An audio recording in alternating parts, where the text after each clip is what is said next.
Kausap ko kahapon, Brad Ted, sa church. We just celebrated our 2nd year anniversary ng Rebuild City Church. Ayan, mga kaibigan natin sila Ogie at si Regine, thank you so much for gracing the occasion. Sila ay umawit, sila ay kaibigan natin at miyembro ng church. Kausap ko kahapon isang miyembro namin, si Red Sanchez. Na-opera na siya because of stage 4 cancer, and then dineclare stage 1 na lang. And then unfortunately, last Friday, nag-metastasize daw sa liver, balik na naman sa stage 4. So parang pag iniisip mo, ano ba ito nangyayari sa akin, sa kaibigan ko na to, sabi niya, bakit parang dinuduyan siya ng mga challenges. I don't know, baka po iba sa inyo, have you ever experienced po sa season ng buhay nyo na parang lahat nagpo-fall apart, parang gumuguho yung mundo nyo sa Tagalog, yung tipong halos wala ng matakbuhan, okay, ang mga tanong mo, kaya mo pa ba ring mag-rejoice, magpasalamat, kahit seemingly parang wala na talagang nakikitang liwanag, kumbaga sa dulo ng biyahe mo, Sabi po sa Habakuk, maganda tong Habakuk na pag-uusapan natin. Ito po isang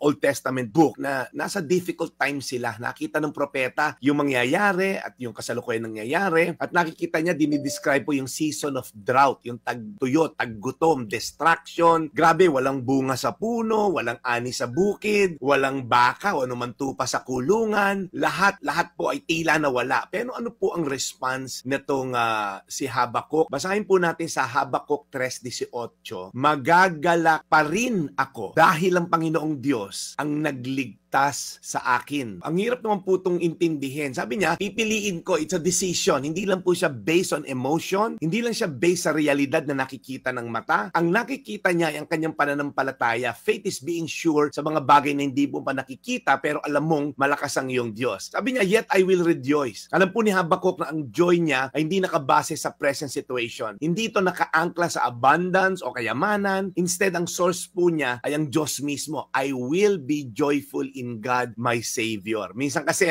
hindi tayo nakatingin sa kung ano yung mga bagay na maaaring mawala. Yung trabaho mo, posisyon mo, relasyon, di ba?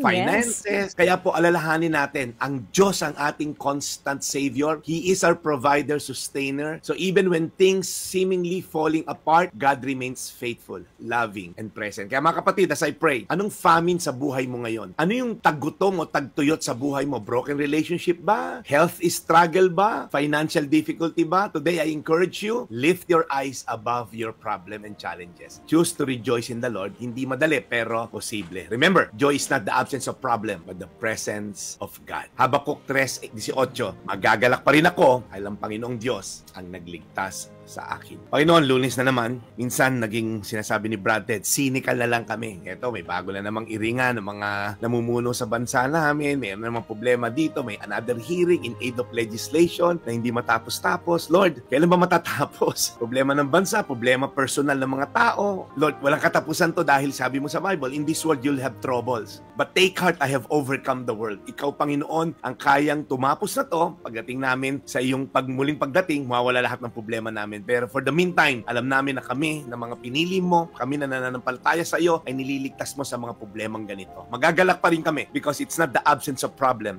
It's your presence in the midst of the problem. Thank you, Lord. As we start the week, help us to acknowledge your presence in our lives. In Jesus' name. Amen. Today's Reflection with Pastor Jeff Eliscopides.